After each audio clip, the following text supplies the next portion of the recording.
রাজধানীর পল্টন থানা এক সপ্তাহের হামলার সাক্ষী এই মডেল থানা। চারতলা ভবনটির প্রায় সবকিছুই ধ্বংস হয়ে গেছে। আগুন দেয়া হয়েছে থানার সার্ভিস ডেলিভারি অফিসার, ভারপ্রাপ্ত কর্মকর্তা ও সহকারী কমিশনারের রুমে। লুট করা হয়েছে বেশিরভাগ অস্ত্র।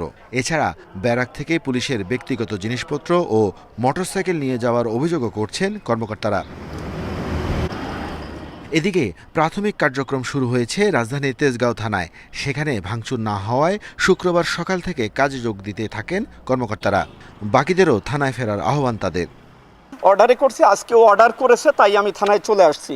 এখনো আমার অনেক সহকর্মী কান্না করতেছে, আসতে পারছে না। সত্যিকারে যে আমরা মানুষের প্রয়োজনে এটা সেই প্রয়োজনটা আবার মেটানোর জন্যই কিন্তু আমরা চলে আসছি। পুলিশের দোষ ত্রুটি এটা ক্ষমা সুন্দরভাবে দেখেন, কারণ এই থানা আপনাদের, পুলিশও আপনাদের। পুলিশ আপনাদের খুবই প্রয়োজন।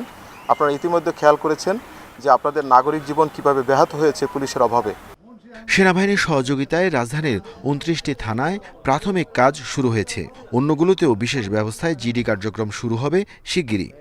যারা অনেক পুলিশ সদস্যকে হত্যা করছে, আহত করতেছে, তা আমাদের কাছে এটা মনে হয়েছে যে আমাদেরকে পুলিশকে আগে বাঁচাইতে হবে। তাদেরকে রিফর্ম করে নতুন করে কাজ করার জন্য তাদেরকে সেভ করাটা আমার অত্যন্ত জরুরি। এছাড়া ওই থানার ভেতরে ব্যাপক অনেক অস্ত্র রয়েছে।